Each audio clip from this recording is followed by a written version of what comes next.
మేడగదిలోకి వచ్చారు. మేడగదిలో ఇప్పుడు వీళ్ళందరి ప్రకారం ఇప్పుడు ఎంతమంది సిద్ధంగా ఉన్నారు?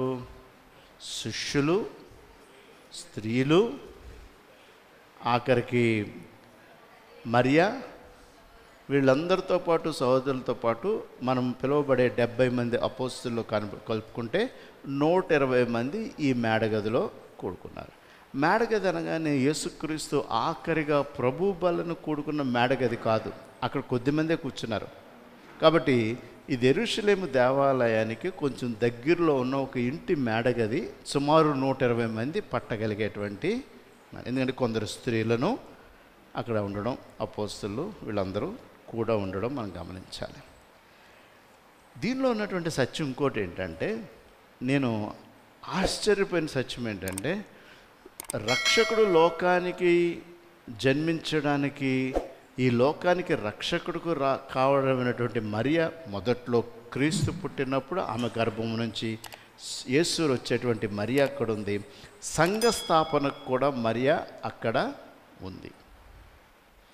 Even establishment of the church. ఇక్కడి నుంచి వీళ్ళు ప్రార్థన చేసి బయలుదేరేటప్పటికి కూడా అక్కడ యేసు తల్లి ఉండడం అనేటువంటిది ఒక ప్రత్యేకతను కూడా ఈ అపోస్తుల కార్యాల్లో, న్యూ టెస్టిమెంట్ చర్చ్ అంటే అపోస్తుల బోధ యందు, అపోస్తుల నుండి చేసినటువంటి కార్యాలు యందు, ఆ యొక్క బోధల యందు విస్తరించిన ఈ సంఘ స్థాపనకి ఆయన కుటుంబ వ్యవస్థలో కూడినటువంటి పురుషుడు, స్త్రీ, వాళ్ళ యొక్క ప్రజెన్స్ని కూడా ఈ యొక్క అపోస్తుల కార్యాల్లో మనం గమనించుకోవాలి. అందుకే అపోస్తుల కార్యాల్లో మొదటి అధ్యాయం నుంచి చివరి అధ్యాయం కూడా చాలా ప్రార్థనా సమయాలలో, 1వ అధ్యాయం ఏంటి, 2వ అధ్యాయం ఏంటి, 4వ అధ్యాయం ఏంటి, 6వ అధ్యాయం ఏంటి, 8వ అధ్యాయం ఏంటి, 9వ అధ్యాయం ఏంటి, 11వ అధ్యాయం ఏంటి, 12వ అధ్యాయం ఏంటి, 16వ అధ్యాయం ఏంటి, 21 ఏంటి, 26 ఏంటి, 28 అధ్యాయాల్లో ఈ ప్రార్థనలో స్త్రీలు ఉండడం మనం చూస్తాం.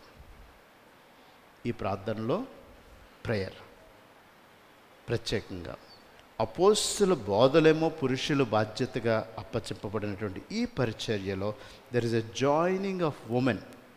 ఈ అపోస్తుల బోధలేమో పురుషులు బాధ్యతగా వహించి తీసుకునే దాంట్లో ఆ యొక్క పరిశుద్ధాత్ముడు అనేక మంది స్త్రీలని ఈ యొక్క అధ్యాయాల్లో ప్లేస్ చేయడం అనేటువంటిది వాక్యంలో కనబడుతూ ఉంది. కాబట్టి సంఘం అనగానే స్త్రీలనే అనుకోకూడదు, పురుషులనే అనుకోకూడదు. సంఘం అనగా స్త్రీలు పురుషులు కలిసి ఆరాధించి దేవునికి స్తుతులు చెల్లించేటువంటిది అనేటువంటిది ఈ ప్రథమ స్థానంలో మీరు గ్రహించాలని చెప్తున్నా. మొట్టమొదటి మత్తయిలో అయితే మీరు ఎక్కడికి వెళ్ళాలి అనేటువంటి దాన్ని, ఏం చేయాలి, ఏం బోధించాలి అనేటువంటిది, క్రియలు ఏ విధంగా ఉండాలనేది, మీకు శక్తి వచ్చే వరకు ఎక్కడ వేచి ఉండాలి, ఎక్కడికి వెళ్ళిన తర్వాత దేవుడు వాగ్దానం ప్రకారం శక్తి దిగుతుందో అప్పటి వరకు మీరు వెయిట్ చేయండి అనేటువంటిది ఈ యాభయో దినం అనేటువంటి పెంతెకోస్తు దినాన్ని జరిగింది. కాబట్టి పెంతెకోస్తు దినం అంటే ఒక్క పెంతెకోస్తు దినాన్ని జరిగిన క్రియే కాదు, అప్పటి వరకు 50 దినాలు వాళ్ళు వెయిట్ చేసిన దానికి పెంట 50 అనేటువంటి నామకరణ చేశారు. ఆ రోజుకి ప్రత్యేకత ఏంటంటే అది ద డే ఆఫ్ ఎస్టాబ్లిష్మెంట్ అనేటువంటిది సంఘ స్థాపనకి అది ప్రాధాన్యం. కానీ పెంతెకోస్తులో జరిగినటువంటి అద్భుతాలకు కాదు, అది సంఘ వ్యవస్థ ప్రారంభించి సువార్తతో లోకంలోకి వెళ్ళినటువంటి దినాంగా దాన్ని మనం చూడాలి. అది ప్రధానమైనటువంటిది. అందుకని దీన్ని మనం గమనించినటువంటి మనము, మీరు పైనుండి శక్తి పొందు వరకు నిలిచేయండి.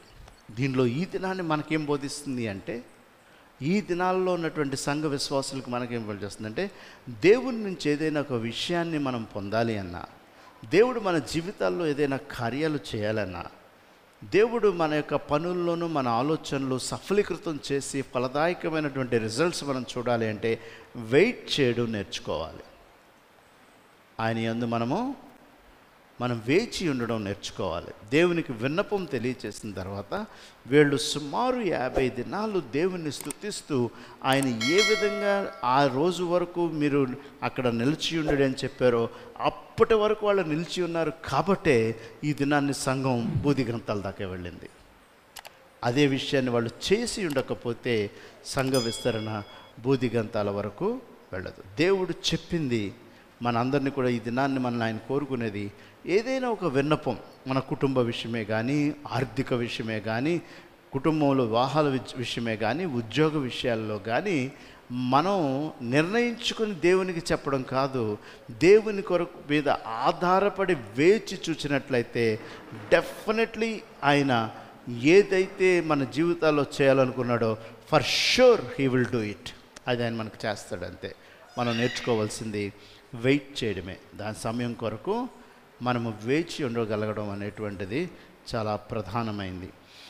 దీన్ని మనం గుర్తు చేసుకుని మనము ప్రామిసెస్ కొరకు వెయిట్ చేయగలిగేటువంటి విశ్వాసులుగా ఉన్నామో లేదో మనము ఎవరి ప్రోగ్రెస్ కార్డు వాళ్ళే చెక్ చేసుకోవాలి. మనము దేవునిలో వెయిట్ చేయగలుగుతున్నామా? ఆయనకి విన్నవించి ప్రార్థించి ప్రార్థన చేస్తూనే ఉంటాము. మనం ఆయన మీద ఆధారపడకుండా మానవ ప్రయత్నాలు మనము చేస్తూనే ఉంటాం. దానికి ఉన్నటువంటి కారణాలు ఏంటంటే మనకున్నటువంటి ఆతృత, మన ప్రయత్నాలు, మన జ్ఞానం మీద మనకున్నటువంటి నమ్మకం, మనం సామర్థ్యం మీద మనకున్నటువంటిది. ఆ నమ్మకంతో నేను ఎవరితోనన్నా మాట్లాడగలను, నేను ఏదైనా ప్రయత్నం చేయగలను, నేను ఏదైనా సాధించగలను అనేటువంటి తత్వము మన వెయిటింగ్ పీరియడ్కి మ్యాచ్ అవ్వదు. దేవునిలో వెయిటింగ్ పీరియడ్కి అది మ్యాచ్ అవ్వదు. ఆ లింక్ కరెక్ట్గా సెట్ అవ్వదు. ఎందుకంటే ఆయన తలంపు యొక్క వేవ్ లెంత్స్ ఒకలాగా ఉంటాయి.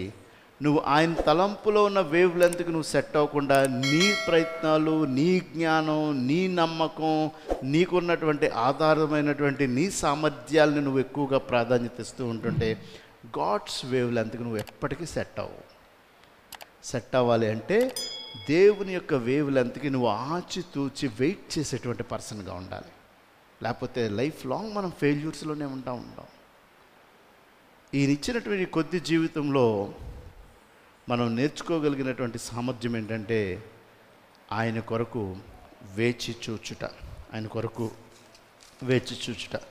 ఇది మనం గమనించుకుని మన జీవితంలో ఎప్పుడు కూడా మనము హరి అవ్వకూడదు, ఆతృత పడకూడదు. మన ప్రయత్నాలు మనం ప్రయత్నం చేసుకుంటూ నేను దేవుణ్ణి అడుగుతున్నాను అనేటువంటి విషయాన్ని తెలియజేస్తే నీలో ఉన్నటువంటి ప్రతి హృదయ ఆలోచనని ఎరిగినటువంటి దేవుడితో మనం గేమ్స్ ఆడుతున్నామేమో చెక్ చేసుకోవాలి.